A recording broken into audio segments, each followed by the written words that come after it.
Hugnation started almost a decade ago when I was living in a webcam house, and we were trying to find cool things that we could do with this technology, with the way it was set up at in this with CitizenX, which was a community that I was working and running, was how you could see us and we could see you, and so how could we use this new digital like tubes through space to really connect people. And as we were doing these kind of experimental things, one of the first things that we did was we had my grandpa come and visit on Thanksgiving, and he led virtual grace. And he had people, so we had people that were in the chat room just like this, and that was counted as the around the table, whatever the order was in the chat room list.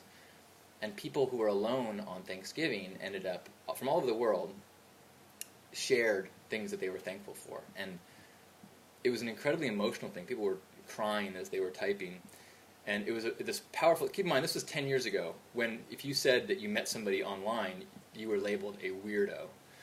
And so it was a profound feeling of this is a real digital connection. And so I started calling it digital intimacy, and made a website, digitalintimacy.com, where we start thinking about the web is a tool of love.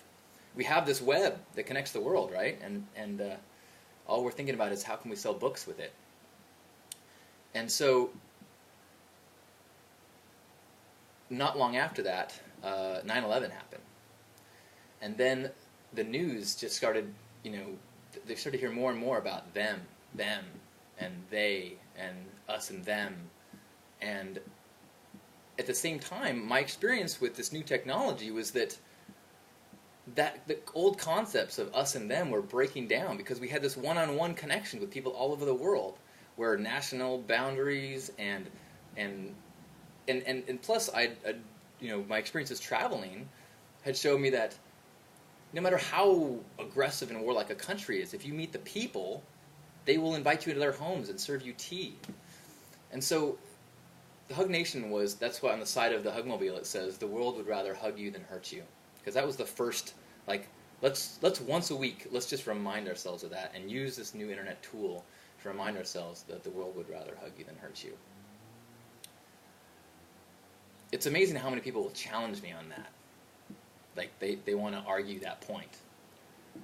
To which I always kind of say, okay, if you want your world to be not that, then sure you could find evidence. Careful about what evidence you look for, because you'll find it. And so obviously Hug Nation has evolved and changed and shifted into meaning much more about deeper connection and oneness, and has evolved as my path has evolved. But it's still really anchored to that idea of using technology and intention to feel connected.